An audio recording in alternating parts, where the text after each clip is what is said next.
हमारे साथ टीपी सिंह जी हैं जो जनरल सेक्रेटरी नेशनल कॉन्फ्रेंस के ब्लॉक मथुआर के।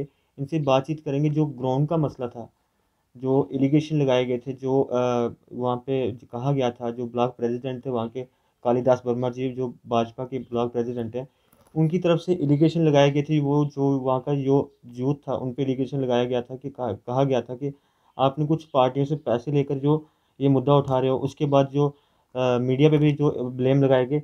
टीपी सिंह जी, स्वागत है आपका स्प्लेंडर न्यूज़ में। सबसे पहले मैं ये चीज़ जानना चाहूँगा, जिस तरह एक यूथ ने आवाज़ उठाई थी जो एक ग्राउंड के इशू से, उसमें क्या कहना है? देखिए, पहले तो आपका बहुत बहुत शुक्रिया। जो आपने अभी सवाल पूछा है उस पे मेरा ये कहना है कि इसको कोई सियासी रंग ना देके उस ग्राउंड का मसला हल होना चाहिए। मैं पहले भी कई दफ़ा कह चुका हूँ कि ग्राउंड में जब कोई खेलता है तो वो पार्टी के नाम से नहीं खेलता है, वो बीजेपी का है, वो कांग्रेस का है या नेशनल कॉन्फ्रेंस का है या किसी भी अन्य दल का है, वो इस नाम से नहीं खेला जाता। वहाँ पे एक बच्चे आते हैं, वो खेलते हैं और खेल को तो बढ़ावा हमारे माननीय प्रधानमंत्री जी ने भी काफ़ी दिया है। जी बिल्कुल। उन्होंने एक योजना चलाई है, खेलेगा इंडिया तभी तो बढ़ेगा इंडिया, कुछ बिल्कुल। ऐसे ही करके। तो अगर ये खेल के मैदान पे भी सियासत होने लगेगी तो मुझे लगता है इससे बड़ी बेशर्मी की बात हमारे यहाँ ब्लॉक ऑफिस के लिए कुछ नहीं हो सकती। मैं तो यही कहूँगा कि ग्राउंड में या खेल में कोई सियासत नहीं आनी चाहिए। तो देखा जाए, जब वहाँ पे एक जब हमने ग्राउंड की न्यूज़ की थी वहाँ पर जाकर, उसके बाद जब हमारी वीडियो मैम से बात होती है, वीडियो मैम की तरफ से कहा जाता है कि आप हमारे ऑफिस में आइए, हम जो भी इश्यूज़ हैं वो आपको पूरा क्लियर कर देंगे। उसके बाद कहा जाता है जो भी डॉक्यूमेंट्स हैं, जो भी काम था, पंचायत के पास था। लेकिन जब पंचायत तो वहाँ पे नहीं आती है, वीडियो मैम वहाँ पे नहीं आती, वहाँ पे आ जाती है पॉलिटिक्स। वहाँ पे पॉलिटिक्स खेली जाती है, वहाँ पे पहुँच जाते हैं ब्लॉक प्रेज़िडेंट भाजपा के। तो उसके साथ जो आपका यूथ है ब्लॉक मथुआर का, मैं नहीं ये नहीं कहता वो किस पार्टी से बिलोंग करते हैं, लेकिन आपका भी फर्ज बनता था फिर वहाँ पे, अगर पॉलिटिक्स चली तो फिर आपका भी फर्ज बनता था जाना वहाँ पे। देखो, जहाँ तक सियासत की बात है तो वो प्रधान जो हैं ब्लॉक प्रेसिडेंट ये अपने भारतीय जनता पार्टी के, उनको इस मुद्दे में आने की ज़रूरत नहीं है। हालांकि उनको ये संभालना चाहिए। जी। अगर उनसे नहीं संभल रहा है तो हमें बुला लेते, क्योंकि सियासत तो मैंने जैसे पहले भी कहा, इस पे सियासत नहीं करनी है। तो अगर सियासत ही करनी है तो फिर हम लोग भी वहाँ पे आएंगे तो वो मसला हल होने के बजाय और उलझ जाएगा। बिल्कुल। बीडीओ मैम जो हमारी हैं वो काफ़ी इंटेलिजेंट एक अच्छी ऑफिसर हैं हमारे यहाँ पे। तो बीडीओ मैम को भी चाहिए कि वो अपने लेवल पे ही ख़त्म करें। उनको वैसे मैं कोई सुझाव नहीं दे रहा हूँ, वो खुद सेल्फ सफिशिएंट, वो बड़ी एफिशिएंट वो हुँ। ऑफिसर हैं। लेकिन फिर भी मैं ये कहना चाहूँगा कि बीडीओ मैम को चाहिए कि कंसर्न्ड जो सरपंच हैं वो उनको ले लें, या बीडीसी ब्लॉक डेवलपमेंट जो काउंसिल हैं उनको बुला लें और ये एमिकेबली यूथ के साथ बैठ के ये सॉर्ट आउट कर दें। सियासत के लिए और बड़ी जगहें हैं। वैसे भी अब ये जो दौर कोरोना का चल रहा है, यहाँ पे तो सियासत का नाम सुनते ही मतलब सुने भी काफ़ी देर हो गई। सियासत नहीं, अभी तो हमने लोगों को जान बचानी है, अपने आप को सिक्योर रखना है, लोगों को सिक्योर रखना सर, है। वीडियो मैम की तरफ से कहा गया था जब हमारी बात हुई थी कि कोविड चल रहा है, कोविड के दौरान ज़्यादा गैदरिंग में लोग लेकर ना आए, आप अकेले आइए। मैंने कहा था कि अब मैं खुद हूँगा, एक मेरा कैमरा मैन होगा, उसके बाद जो एक यूथ लेकर आऊँगा, एक लड़का ही होगा हमारे साथ। अगर बात करें परसों की, जिस तरह ब्लॉक प्रेसिडेंट आते हैं अपने साथ 20 से 25 बंदे लेकर, क्या जैसे वीडियो मैम ने कहा था कोरोना के 4 पॉजिटिव केस निकले थे ब्लॉक के अंदर से, तो ब्लॉक के बाहर 20 से 25 लोग इकट्ठे करके हम पे दबाव डालने की कोशिश की गई। देखा जाए, आपने देखा भी होगा किस तरह से जो इल्ज़ामात लगाए गए थे, यूथ पे भी लगाए गए थे, मीडिया पे भी लगाए गए थे। देखिए, मीडिया पे तो इल्ज़ाम लगाने का कोई तुक नहीं बनती है, क्योंकि मीडिया एक स्तंभ है हमारा भारत देश का। मीडिया हर चीज़ को उजागर करती है, उसको हक है और वो करती है, उससे लोगों को पता चलता है क्या हो रहा है क्या नहीं। तो मीडिया को तो कुछ कहने या नहीं कहना कोई जी मतलब बिल्कुल। उचित नहीं है। मैं तो सिर्फ यहाँ तक अपनी बात करूँगा। मैं वीडियो मैम को फिर रिक्वेस्ट करूँगा कि मैडम, एसओपीज़ को फॉलो करके आप बीडीसी चेयरमैन जो हैं उनको बुला लीजिए, अपने आप खुद हैं कंसर्न सरपंच को बुला लीजिए, इस रोड का मसला है।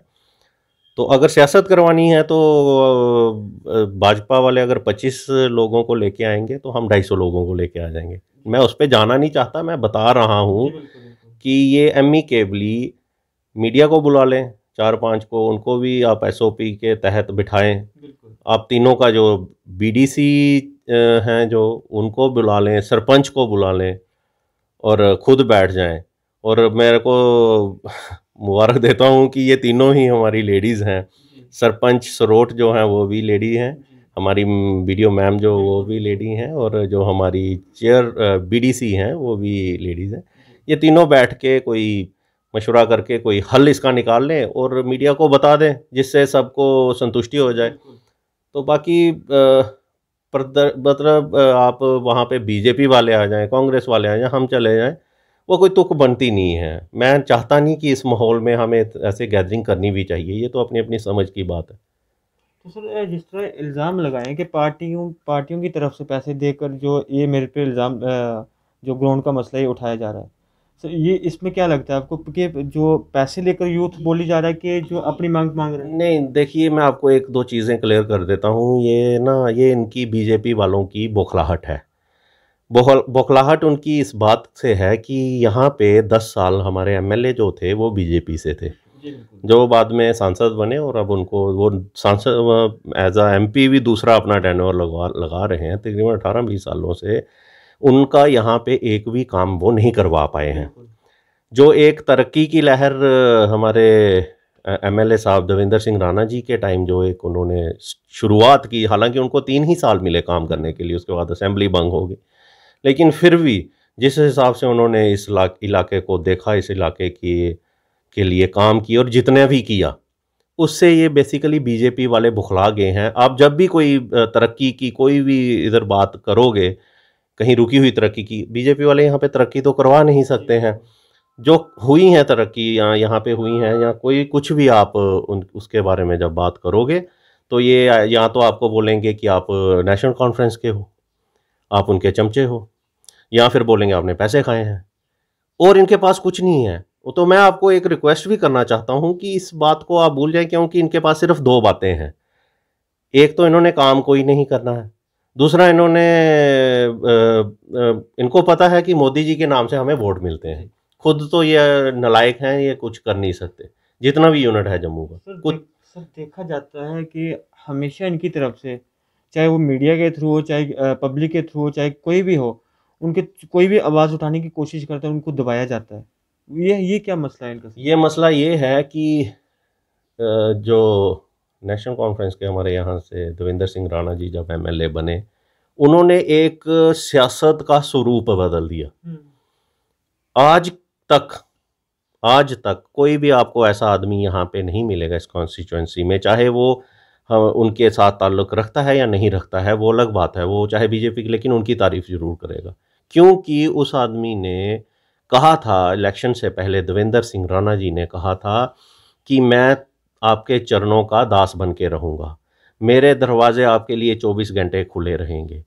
और उन्होंने ये साबित करके बताया, जब वो एमएलए बन गए, रात को चाहे किसी को 12 बजे की उनकी ज़रूरत पड़ी, चाहे 1 बजे पड़ी, जब भी उनको फ़ोन किया गया, उन्होंने फ़ोन उठाया, उसका काम किया, जवाब दिया और उसको सेटिस्फाइड किया। वो किसी कोई रिश्तेदारी नहीं हुई उनकी किसी के साथ। ये भी सुनने में आता है कि देवेंद्र सिंह राणा साहब ये चीज़ कहते हैं, चाहे वो कोई भी सदस्य हो, चाहे एनसी से हो, चाहे बीजेपी से हो, मेरे लिए एक बराबर है। उन्होंने कभी ये चीज़ नहीं देखी है किस पार्टी से बिलोंग करते हैं, जिस तरह देखा जाता है आज के टाइम पे। देखिए, उनकी सबसे बड़ी बात तो ये है कि जो लोग भी उनके पास गए, मुझे तो बताने की ज़रूरत नहीं, उन्होंने एक ही जगह रखी है जहाँ राजा भी बैठता है और रंक भी बैठता है। उनके लिए सब बराबर है। वो उसी अपने एक ड्राइंग रूम है उनका, उधर ही बैठ के वो मुझे लगता है डॉक्टर फारूक साहब आएंगे तो वो वहीं पे बैठ के उनसे बातें करते होंगे, और जब आम जनता जाती है वो भी उसी जगह पे बैठ के उनसे बातें करती है। वो कहते हैं कि कहते जो मेरे पास आ गया तो मैंने उसको कभी ये पूछा नहीं, और हमने भी देखा है कि बड़े हमारे बीजेपी के भाई उधर हमें मिलते हैं, जाते हैं, उनसे काम करवाते हैं, लेकिन राणा साहब ने कभी किसी को ये नहीं पूछा। अगर एक भी कोई ये प्रूव कर दे कि कभी किसी से पूछा कि तेरा नाम क्या है, तेरी ज़ात क्या है, तू किस सियासत पार्टी से, हज़ारों की तादाद में अगर लोग बैठे होंगे एक एक बंदे को नाम से पुकारा जाता है उनके बिल्कुल, द्वारा। वो हर एक को उन्होंने ये अपना अब कॉन्स्टिट्यूंसी को वो बड़ी पीछे छोड़ा है, इसको उन्होंने अब अपना घर बना लिया है। जैसे घर के सदस्य को एक एक को एक उसका जो एहलकार होता है वो एक एक को नाम लेके बुलाता है, ऐसे ही देवेंद्र सिंह राणा अपनी पूरी कॉन्स्टिट्यूंसी के बंदों को बुलाते हैं और ये इनसे बर्दाश्त नहीं होता। आप जब अच्छे आदमी की तारीफ करोगे ये बोलेंगे कि वो ये इन्होंने पैसे खाए हैं, ये उनके चमचे हैं। जी। तो बाकी इन्होंने कोई काम नहीं किया है। आपके पास तो ताकत है इसकी मीडिया की, आपके पास कैमरा है, आप जाओ देखो। ये रोड बनी, ये किसने बनाई? जो मथवार से अघोर से लेके मथवार तक रोड बनी, ये किसने बनवाई? ये प्ले ग्राउंड बना है, जंडियाल में जाओगे कभी नज़र मारना। अब ये कहेंगे कि वहाँ पे कितना खर्चा हुआ, कैसा हुआ, क्या हुआ, लेकिन बना उन्हीं के टाइम में। तो यूथ की तरफ से कहा जाता है कि अगर हम जितनी भी पंचायतें हैं ब्लॉक मथुआर के अंदर, हम ये चीज़ चाहते हैं कि एक सेंट्रल प्लेस में अगर एक पूरी ब्लॉक की तरफ से एक ग्राउंड स्टेडियम दिया जाए। हम ये नहीं कहते हमें पंचायत के अंदर दिया जाए, एक स्टेडियम दिया जाए, उसमें हम प्रैक्टिस कर सकते हैं, कुछ भी एक्टिविटी कर सकते हैं। जिस तरह भी आपने यहाँ देखा ही होगा कि कोविड की वजह से एक टूर्नामेंट कैंसिल हो चुकी है जो पंचायत दनों के अंदर चल रही थी। तो इनका कहना था ये था कि जो वो हम पूरी तरीके से प्रैक्टिस नहीं कर पाए थे, हम चनाब के किनारे जाके जो प्रैक्टिस करते थे। सर देखा जाए कहीं न कहीं जब जैसे उन्होंने एक चीज़ कही कि चनाब के किनारे जाके प्रैक्टिस करते थे। अगर कुछ ऐसी वारदात हो जाती वहाँ पे, उसके ज़िम्मेवार कौन थे? वो फिर ये इसकी ज़िम्मेवारी कौन लेगा, ये बीजेपी वाले बता दें। तभी मैंने कहा कि जो मसला 2-3 लोगों में बैठ के, ये मेरी अपनी रिक्वेस्ट है, मैं आपसे फिर आपके माध्यम से एक बार फिर अपनी बात को दोहराता हूँ, वीडियो मैम को रिक्वेस्ट करता हूँ या और भी जो मेरे भाई ये वीडियो देखेंगे, मैं उनसे सबसे मैं अपनी एक राय रखता हूँ कि इस जो ये जो बना दिया है, इसको सियासी बात बना दी है, इसको सियासत से बाहर निकल के सिर्फ वीडियो मैम, कंसर्न सरपंच सरोट और जो बीडीसी चेयरमैन है वो बैठ जाएं, बीडीसी जो है वो बैठ जाएं, ये तीनों इसके ऊपर फैसला ले लें और मीडिया को आके बाहर बता दें कि इन्होंने क्या फैसला लिया है। मुझे लगता है इससे अच्छा इसका हल और कोई हो नहीं सकता। सर, आम नागरिक के सवाल तादाद में पूछना चाहूँगा। जैसा आप आम नागरिक, मैं पॉलिटिक्स नहीं लाऊँगा इसमें बीच में। आप देखा जाए जब से सरपंची इलेक्शन हुई थी, डीडीसी इलेक्शन करवाया गया था, बीडीसी इलेक्शन करवाया गया, उसके बाद ही बात करें अगर, आज तक क्या डेवलपमेंट हो रही है पंचायतों के? देखा जाए कहीं न कहीं बजट की बात करें, बजट भी अच्छा मिल रहा है, लेकिन किस तरह से लगता है आपको कि जो डेवलपमेंट है, वो दिखने में नज़र आ रही है इस समय? देखिए ग्राउंड पे तो अभी कुछ दिखने को नज़र नहीं आ रहा। हालांकि ये इन्होंने जो नरेगा एक जहाँ से ये काम निकलते थे, नरेगा तो एक इन्होंने मतलब दाग बना के रख दिया। नरेगा था कि गांव में हर एक की गली बन रही थी, कभी किसी की रोड्स बन रही थी। अब ये कहते हैं कि आप कच्चे काम करो, कच्ची गलियां बनाओ। मुझे एक बात की समझ नहीं आती है, ये देश तरक्की की ओर बढ़ रहा है या वापस जा रहा है जहाँ से ये शुरू हुआ था 1947 में जब इस देश को आज़ादी मिली। तो ये अब बहुत कच्ची गलियां तो तब भी थी, वो जो हमारे बुजुर्ग थे उन्होंने बनाई थी। अब हम फिर से कच्ची गलियों की तरफ जाएंगे या पक्की रास्ते भी हमारे लोगों को नसीब होंगे? जो गांव देहात में जो रास्ते नहीं हैं, जो बड़ी ही मुश्किल है, वहाँ पे ये कहते हैं कच्चा तो बना हुआ है, फिर बनाना क्या है? मुझे तरक्की की जब बात करते हैं, मेन काम तो नरेगा में होता है जो रूरल डेवलपमेंट का कहता हूँ। बाकी अब बैक टू विलेज में इन्होंने 10-10 लाख रुपया दिया, जिसमें से 20,000 इन्होंने खेल के लिए रखा था और 9,80,000 के इन्होंने लगाए टेंडर। 9,80,000 को इन्होंने टेंडर लगाए। उस टेंडर को बारीकी से अगर आप पढ़ोगे, जब वो टेंडर फ्लोट होता है तो पोजीशन ऑफ फंड्स वहाँ पे एक लिख के आता है, जहाँ पे ये लिखते हैं सैंक्शनड बट अवेटेड। ये दो वर्ड्स क्या मतलब निकाल ये मतलब इसका क्या है? Sanctioned but awaited. जब सैंक्शन हो गए तो अवेट आप किस चीज़ का वेट करो या अवेटेड क्यों लिखते हो? ये एक टेक्निकल 2-3 चीज़ें हैं, यहाँ तो ये दुनिया को बेवकूफ़ बनाई जा रहे हैं। अगर सैंक्शनड है तो फिर अवेटेड मत लिखो। आप अभी आप साइट खोलो, मैं जो कह रहा हूँ कैमरे पे आप उसको प्रूफ में देखो, आप साइट खोलो, टेंडर में देखो, आप वो लिखेंगे पोजीशन ऑफ फंड्स सैंक्शनड और साथ में लिखेंगे अवेटेड। सर अभी क्या मैसेज देना चाहोगे वीडियो जो कंसल्ट वीडियो सरपंच है वहाँ के, और खासकर ब्लॉक प्रेसिडेंट जिसने जिनकी तरफ से इल्ज़ामात लगाए जा रहे हैं यूथ पे भी और मीडिया पे भी? ब्लॉक प्रेसिडेंट बीजेपी मेरे बड़े भाई के जैसे हैं, कालीदास जी को मैं रिक्वेस्ट करूंगा कि कालीदास जी आप इसमें सियासत ना लाइए। आपकी वाइफ जो है वो सरपंच हैं, कोशिश कीजिए कि सरपंच ही जिसको नुमाइंदा जिसको बनाया लोगों ने, आपको नहीं बनाया। आपको लोगों ने नुमाइंदा नहीं बनाया, नुमाइंदा बनाया है आपकी वाइफ को। तो कोशिश कीजिए कि उन्हीं से ये सेटल करवाइए, आप इसमें ना आइए और ना ही इसमें सियासत घसीटिए, क्योंकि अगर सियासत इसमें आई तो वो फिर बीजेपी अकेली सियासत नहीं करेगी। ये मैं वार्न कर रहा हूँ कि बीजेपी की अकेली सियासत नहीं हम चलने देंगे। फिर सियासत में हम भी उतरेंगे और भी उतरेंगे, उससे काम खराब होगा। मैं आपसे हाथ जोड़ के अपने यूथ के लिए, मैं कालीदास जी आपसे, बीडीओ मैडम आपसे हाथ जोड़ के रिक्वेस्ट करता हूं कि प्लीज बीडीओ मैडम, सरपंच सरोट और जो बीडीसी चेयरमैन हैं, वो ये तीनों लोग बैठ के इसका सोल्यूशन करके और हम बच्चों को ज़्यादा परेशानी और ना दें। सर लास्ट सवाल आपसे, जिस तरह कहा जाता है कि एक चेयरमैन उनके जो ब्लॉक प्रेसिडेंट है मथुआर के, जो भाजपा के, तो प्रेसिडेंट तो चलो ठीक है, माना हमने कि होंगे प्रेसिडेंट, तो एक तरफ से कहा जाता है कि मैं एक चेयरमैन भी हूँ ब्लॉक पंचायत सरोड़ का। सर वो चेयरमैन किस चीज़ के हैं? जब चेयरमैन की जो सुनने में आया था पिछली जब इलेक्शन हुई थी कि चेयरमैन बनाए जाते हैं पंचायत के अंदर, लेकिन सर अब जब वो इलेक्शन फिर से हो चुके हैं, अभी चेयरमैन कौन से हैं? वो कौन से चेयरमैन, हमें भी खुद तो समझ नहीं आई किस चीज़ के चेयरमैन। वो उसकी सफाई वो खुद ही दे सकते हैं। ब्लॉक में जब पंचायत बनती है वहाँ पे एक अदालती कमेटी बनती है जिसका एक चेयरमैन बनाया जाता है। तो सरोट में वो पहले कहते मैं था, उनको चेयरमैन वो सुदर्शन सिंह जी जो एक्स सरपंच हैं उन्होंने बनाया था, ये हमें भी पता है।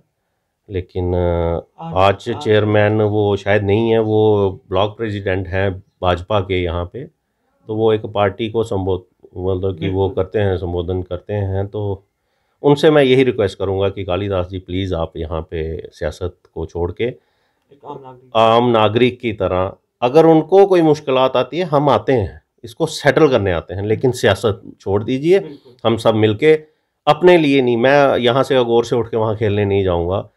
कालीदास जी आपकी भी, आप सैर सपाटा तो करोगे, मुझे नहीं लगता आप भी क्रिकेट खेलोगे, लेकिन जो बच्चे वहाँ पे क्रिकेट खेलते हैं, यहाँ पे वॉलीबॉल बड़ा अच्छा खेला जाता है, कबड्डी खेलते हैं, तो इसके लिए आपको करने देना चाहिए। अब आपको पता ही है यहाँ जम्मू से भी एक आईपीएल लड़का खेल गया, अब्दुल समद। तो ऐसे ही क्या पता यहाँ से भी कोई हमारा नौजवान खेले जिसके लिए हम भी अपने आप में गर्व फील करें, और उस टाइम हम कोई नहीं बोलेगा कि ये बीजेपी से है, ये कांग्रेस से है, ये एनसी से है। इसको, इन चीज़ों को आप छोड़ दीजिए। वैसे भी कोविड है, अगर आपने कुछ करना है तो लोगों की सहायता कीजिए, मैं आपको यही रिक्वेस्ट करूंगा। और हमारे एक मैं मैसेज देना चाहूँगा लास्ट में आपको, हमारे नेता श्री देवेंद्र सिंह राणा जी ने एक मुहिम चलाई है, टीका लगाओ कोरोना भगाओ। तो इस पे भी सब लोग अमल करें। आपके माध्यम से मैं उनका मैसेज, अपने लीडर श्री देवेंद्र सिंह राणा जी का मैसेज लोगों तक पहुंचाना चाहता हूं कि कृपया करके जैसे जैसे आपकी टर्न आती जाती है अपने स्लॉट पे इंजेक्शन लगवाएं और कोरोना भगाएं। थैंक यू हमारे साथ जुड़ने के लिए। ये थे हमारे साथ टीपी सिंह जी, जिनसे हमने बातचीत की जो ब्लॉक के मसले में, जिस तरह डेवलपमेंट के मसलों में, लेकिन खासकर हमने बात की जो एक सियासत लाई गई थी एक ग्राउंड के मसले में, जिस तरह भाजपा के कालीदास वर्मा जी जो सियासत ला के खड़े हो चुके थे ब्लॉक के अंदर, उस पर हमारे साथ चर्चा करने के लिए टीपी सिंह जी थे। इस तरह देखते रहे सप्लाइन न्यूज़। मुझे दीजिए इजाज़त, आदाब।